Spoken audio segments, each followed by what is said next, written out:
And in other news, Korea's auto exports rose almost 5% on year in September, driven by global demand for eco-friendly vehicles.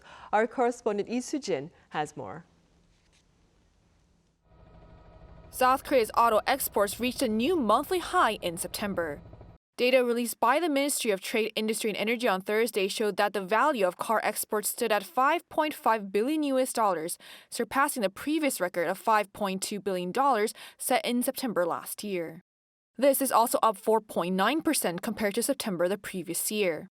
The cumulative export value from January to September came to $52.9 billion, up 1.6% year-on-year, also record high for that period.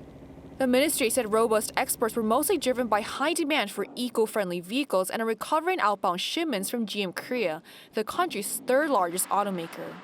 The export value of eco-friendly vehicles rose 12.3% year-on-year to nearly $2 billion last month, recording a turnaround for the first time in 4 months.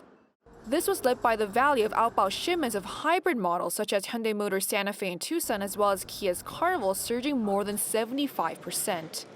And the export volume of GM Korea was also up 8.5% and 130% month-on-month, with more than 35,000 vehicles shipped last month.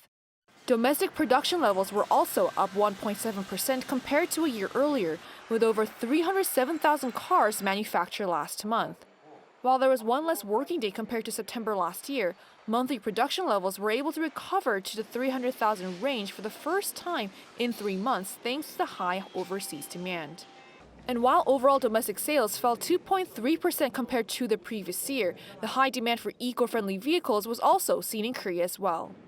Sales of hybrid vehicles were especially noteworthy, with 46,000 sold, which is up by around 60% year-on-year, surpassing the previous high of 41,000 in December last year. Lee Soo-jin, Arirang News.